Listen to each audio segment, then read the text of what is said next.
বিজেপির উপপ্রধান ছিল চন্দন ঘোষ,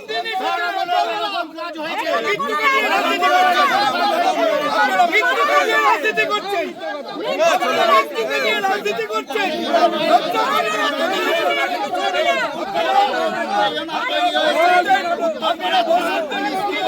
আলাদা করার চেষ্টা করছে, দেখতে পাচ্ছেন আপনারা বিজেপি এবং তৃণমূল মুখোমুখি দাঁড়িয়ে এবং ব্যাপক উত্তেজনা তৈরি হয়ে গেছে এই মুহূর্তে। এই বেআইনি নির্মাণ ভেঙে পড়া এই মৃত্যুকে কেন্দ্র করে ব্যাপক উত্তেজনা তৈরি হয়ে গেছে এই মুহূর্তে। দেখতে পাচ্ছেন তৃণমূল বিজেপি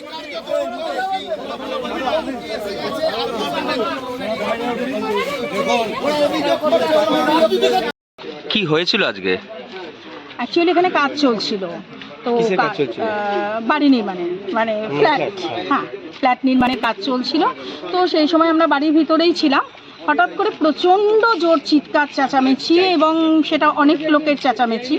তো সাথে সাথে বেরিয়ে এসেছি। বেরিয়ে আসার পর যেটা বুঝতে পারলাম যে এই পাঁচিলটা ভেঙে, এবং পাঁচিলটা বহুদিনের পুরনো পাঁচিল ছিল, এবং এটার গায়ে ওই পাথর বালি সমস্ত ডাম্প করে রাখা হয়েছিল, যেটার একটা মানে ভীষণ চাপ পড়ছিল পাঁচিলটার গায়ে। তো আজকে ওনারা কাজ করছিলেন এবং এক তো 3 মানুষ সমান একটা গর্ত, লম্বা গর্ত করেছেন, কিন্তু তার গায়ে আবার পাঁচিলের গায়ে এগুলো ডাম্প করে রেখেছেন, অটোমেটিক ওটার গায়ে একটা প্রেশার পড়ছে। তো আজকে যখন মানুষজন এখানে কাজ করতে নেমেছেন, হঠাৎ করে সেই পাঁচিলটা ভেঙে তাদের গায়ে পড়ে। অনেকজনই কাজ করছিলেন, তাদের মধ্যে বাকিরা উঠে গেছিলেন। একজনের বোধহয় পায়ে লেগেছে, আর আরেকজন আপনার ওই একদমই মানে ওর গায়ের ওপর পাঁচিলটা পড়াতে উনি একদম চাপা পড়ে গেছেন। ওনাকে যখন তোলা হয়েছে তখন ওনার কোনো সেন্স ছিল না একেবারে। আর আরেকজনকে যখন তোলা হয়েছে তার মানে একদম ঠোঁট দিয়ে নাক দিয়ে পুরো অর্ধেক হয়ে কেটে গেছে, বেরিয়ে গেছে, কিন্তু তার সেন্সটা ছিল। কজন মারা গেছে? একজনই মারা গেছেন যেটুকু শুনতে পাচ্ছি। আর আহত আরো 2 জন হয়েছে। আতঙ্কিত আপনারা? এরকম একটা ঘটনা ভেঙে পড়ছে। অবশ্যই দেখুন, এটা নিয়ে তো আমরা খুবই চিন্তিত। কারণ যারা ধরুন, দেখুন আমরা এখানে থাকি, এটা একদম সত্যি কথা, কিন্তু তার সাথে যে মানুষজনরা কাজ করছেন তাদের জীবনের তো একটা মূল্য আছে। তো সেই হিসাবে কাজটা করা উচিত যাতে তারা ইনজিওর না হয়। এটা কার কাজ চলছিল জানেন? এটা এই নির্মাণ কাজ কি বৈধ ছিল বলে মনে হয়? দেখুন সেটাও আমি বলতে পারবো না, মানে আমি জাস্ট থাকি, কিন্তু এটা বৈধ কাজ হচ্ছে না অবৈধ কাজ হচ্ছে সেটা তো আমি বলতে পারবো না। কি নাম আপনার? আমার নাম রত্না দে। কোন রকম রত্না দে। কোন রকম প্রোটেকশন নেওয়া ছিল আগে থেকে? কিছুই জানি না। ঠিক আছে।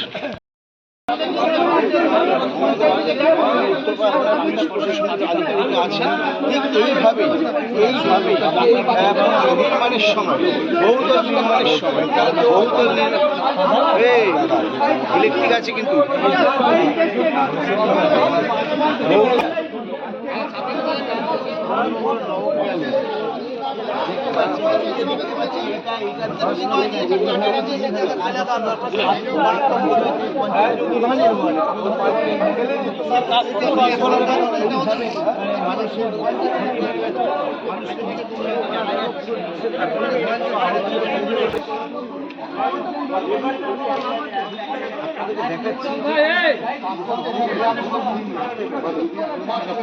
কেউ কাউকে ইচ্ছা করে মারা নাই, যে মারা গেছে সে নিজেই প্রমোটার, যে মারা গেছে সে নিজেই প্রমোটার।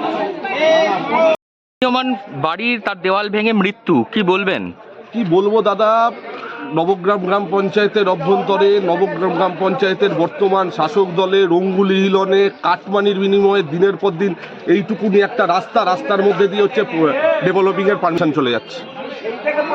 চলে যাচ্ছে, কোনো শালবল্লা নেই, কোনো টিনের গার্ড নেই, গার্ডওয়াল নেই, কোনো কিছু নেই, কাজ চলছে, কোনো রকম প্রোটেকশন নেই। রাস্তা ফেটে যাচ্ছে, সেই রাস্তা ধসের নিচে নেমে যাচ্ছে, তলার মাটি কাটছে, কোনো রকম কোনো প্রোটেকশন ছাড়া। একটা লোকের আজকে মৃত্যু হলো স্পটে, আরেক 2 জন হচ্ছে গুরুতর ইনজিওর্ড।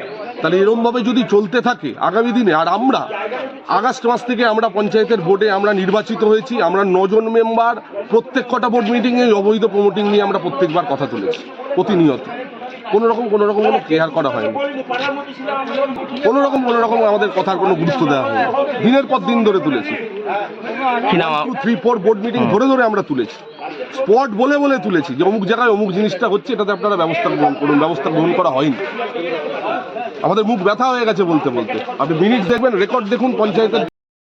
রূপে তোমার মুগ্ধ হব, এই তো নয় নতুন কথা, অলংকারের তুমি রূপকথা। Chowdhury gold and diamond, opposite Uttarpara police station. দেখুন, যে কোনো মৃত্যু নিশ্চিতভাবে অত্যন্ত দুঃখের। তাই মৃত্যু যারই হোক না কেন, এটা সবাই আমরা এর জন্য সমবেদনা জানাই সেই পরিবারকে।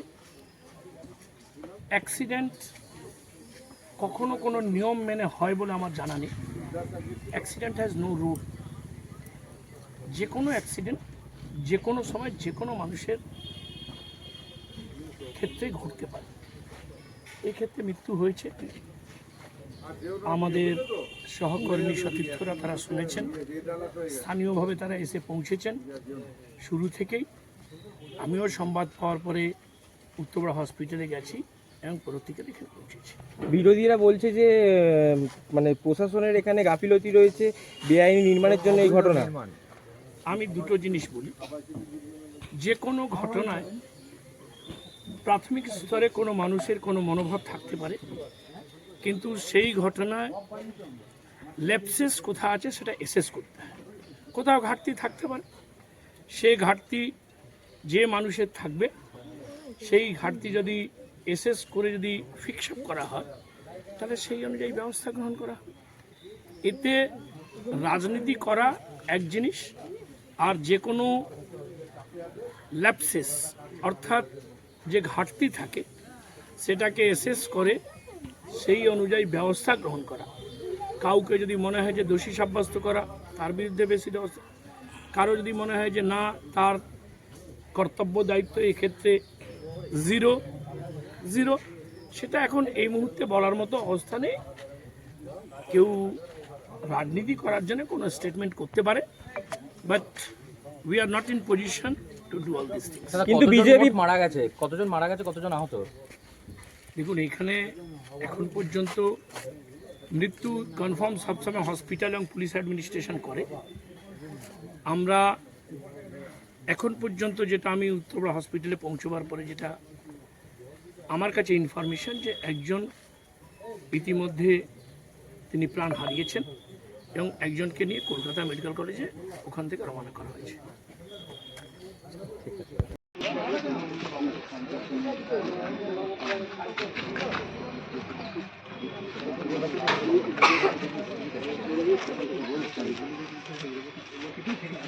ভেতরে ঢুকতে হবে একটু।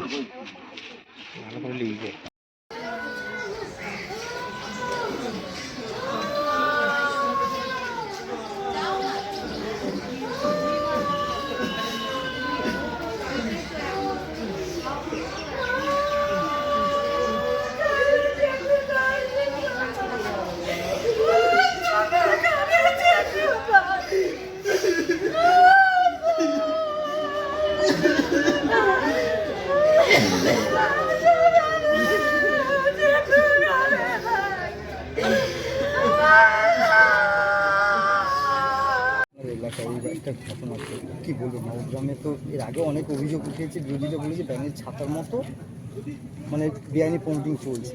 দেখুন, এটা আজকে নতুন না, প্রমোটিং করতে সিপিএমের আমল থেকে। সিপিএম প্রথম পারমিশন দিয়েছিল এখানে প্রমোটিং করার জন্য। এখন যেগুলো বলছে এরা শুধুমাত্র রাজনীতি করার জন্য বলছে বিজেপি সিপিএম। আমরা কোনো রকম বেআইনিভাবে দেখিনি, বেআইনি হচ্ছে না, এটা জেলা পরিষদের পারমিশনে হচ্ছে। আর যেটা ভেঙে পড়েছে এটা পুরনো পাঁচিল ছিল, এটা যদিও প্রমোটারের উচিত ছিল পাঁচিলটা ভেঙে কাজ করা, কিন্তু এই পাঁচিলটা দিয়ে অ্যাক্সিডেন্টটা হয়েছে। তাহলে যা হচ্ছে এখানে যে প্রমোটিংগুলো হচ্ছে বা বেআইনি যেগুলো হচ্ছে সব সব কি জেলা পরিষদের বেআইনি দায়িত্ব? কিছু নেই, সব আইনি হচ্ছে। মানে 4 ফুটের গলিতে কি সিপিএম বিজেপি বলছে বেআইনি, কিন্তু বেআইনি কিছু নেই, এটা আইন নেই হচ্ছে। তাদের অভিযোগ হচ্ছে যে 4 থেকে 5 ফুট বা 6 ফুটের রাস্তায় একটা বহুতল নির্মাণ, হ্যাঁ তা কি সম্ভব? এটা কি সম্পূর্ণ জেলা পরিষদের দায়? হ্যাঁ, জেলা পরিষদ দায় কিছু না, জেলা পরিষদ পারমিশন দিয়েছে, দায় তো কারণ না। রাজ্য সরকার যেখানে কড়া নির্দেশিকা জারি করেছে, মুখ্যমন্ত্রী কড়া নির্দেশিকা দিচ্ছেন যে এই ধরনের প্রমোটিং করা যাবে না, কি বলবেন? না না, মুখ্যমন্ত্রী তো বলেনি যে প্রমোটিং করা যাবে না, বলেনি। প্রমোটিং তার একটা রাস্তার মাপ উনি বলে দিয়েছেন, বলেছেন যে এই রাস্তা রাজ্য সরকারের নির্দিষ্ট করা মাপ রয়েছে রাস্তার।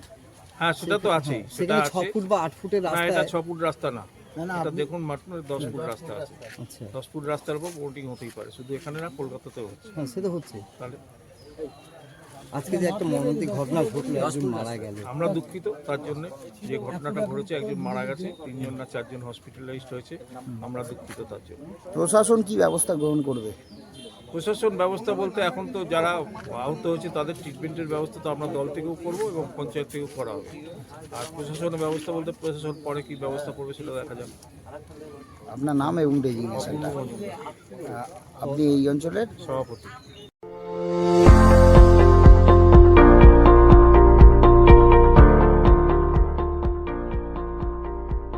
মেডিওয়ালের পক্ষ থেকে সকলকে জানাই সাধারণ আমন্ত্রণ। অর্থোপেডিক সার্জিক্যাল রেঞ্জে টোটাল রেঞ্জই পাওয়া যায়, যেমন hospital bed, oxygen concentrator, CPAP, BiPAP, তারপর orthopaedic wheelchair, crutch, LS belt, total রেঞ্জই পাওয়া যায় আমার এখানে। মেডিওয়ালের পক্ষ থেকে সকলকে আমাদের এখানে আসার জন্য আমন্ত্রণ জানাচ্ছি। আমাদের ঠিকানা 35 Netaji Subhash road, Uttarpara, Hooghly, near town school এবং ইউকো ব্যাংকের মেন ব্রাঞ্চের পাশের রাস্তা। এবং আমাদের আরেকটি ব্রাঞ্চ আছে, সেটা বালিবাজারে।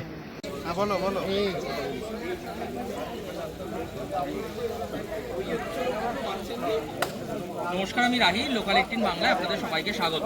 এবং গার্ডেন ব্রিজের ঘটনা, সেই ঘটনা এখনো সবার মনে সেই ক্ষত রয়ে গেছে, এবং ঠিক সেই একই ঘটনার রেশ বা যে আবাসন, সেই আবাসন তৈরি হচ্ছিল, এবং সেই আবাসন তৈরি হওয়ার সময়ই এখানে